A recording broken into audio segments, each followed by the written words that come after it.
ஊழியம் மறுபடியும் வேணுமா? இப்ப நீங்க விரும்பினா இப்ப இடது கையை உயர்த்தி மறுபடியும் கர்த்தரின் கரத்தை பிடிச்சுக்கொள்ள ஒரே ஒரு வார்த்தை ஜெபம் பண்ண போறேன்.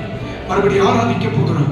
கிருபை நிறைந்த பரிசுத்த பிதாவே, தேவனுடைய சித்தத்தை செய்வதற்காக இதோ இந்த பிள்ளைகள் தேவனுடைய சமூகத்தில் வந்திருக்கிறார்கள். தேவனுடைய சித்தத்தை செய்கிறவனுடைய சத்தம் பரலோகத்தில் எதிரொலிக்கும் என்று சொன்னீர்கள். இன்று முதல் இவருடைய சத்தம் எதிரொலிக்கும். தேவனுடைய சித்தம் இவருடைய வாழ்க்கையில் வெளிப்படட்டும் என்று சொல்லி சொல்லுகிறேன். உங்களுடைய நாமத்தை நீர் மகிமைப்படுத்துகிறதற்காக மக்கள் தோற்றம், அதற்கான ஒரு அபிஷேகம், அதற்கான ஒரு கிருபை, அதற்கான ஒரு வல்லமை, அதற்கான ஒரு மகிமை இவர்கள் மேல் வைக்கப்படுவதா? ஆமென் சொல்லுவீங்க. இப்ப கைகளை தட்டி ஆண்டவருக்கு நன்றி சொல்லி அன்னைய வாசல் ஆராதிக்கலாம். கூட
பரிசுத்த ஆவியானவர் சொல்லுகிறார்.